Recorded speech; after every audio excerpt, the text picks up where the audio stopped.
Finland's recent murmurs about potential EU departure, aptly named Fixit, have sent ripples of intrigue across Europe.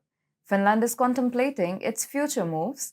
The echoes of "we will abandon the EU" are raising questions about the durability of its European Union commitment. Hi and welcome, I'm your host Vedika. Let's begin. Finland's foray into NATO membership, a decision that barely marked its ink on the pages of history, is now clouded with a newfound ambivalence.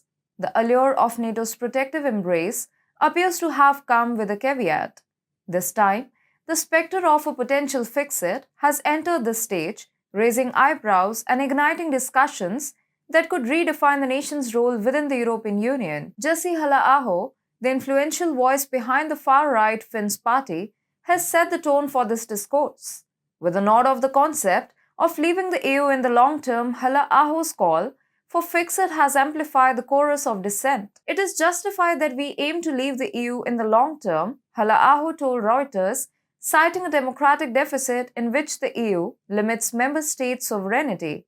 But at the same time, of course, we recognize that in the prevailing world situation, a fragmented Western Europe would be much weaker against the threat of totalitarian countries, he said. Many party figures echoed his views, saying exiting the Eurozone and EU should remain long-term goals. The battle lines have shifted, and Finland finds itself navigating a delicate dance between sovereignty and regional cohesion. Halla-aho's aspirations for the presidency are laced with the Fixit policy.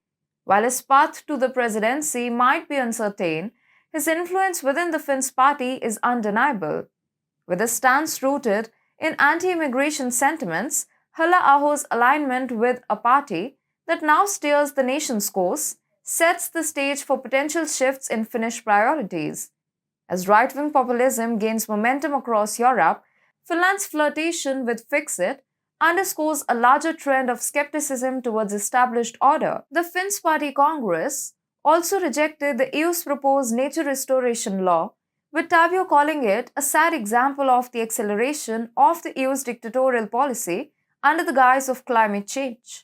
The rumblings of skepticism in Finland's political corridors raise questions about its stance on Western alliances. Currently a parliament speaker in Finland, Halla-aho made opposing immigration the party's main focus when he chaired it from 2017 to 2021. His party opposes immigration from certain parts of the world as harmful for Finland, he said. And now he has finally called for Fixit.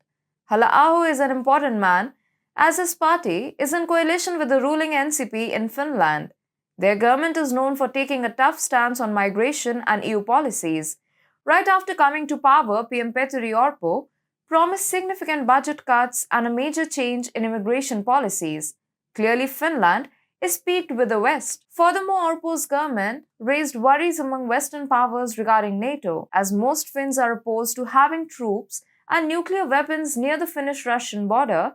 Orpo decided to raise concerns. This demonstrated that the government isn't particularly pro-West. We long ago suggested that the government could potentially pose challenges to NATO and the EU's efforts against Russia in the future, and our guess now seems to be spot on. The reluctance to embrace NATO's military presence near the Finnish-Russian border and the subtle overtures towards Fixit hint at a revelation of the nation's Western affinities.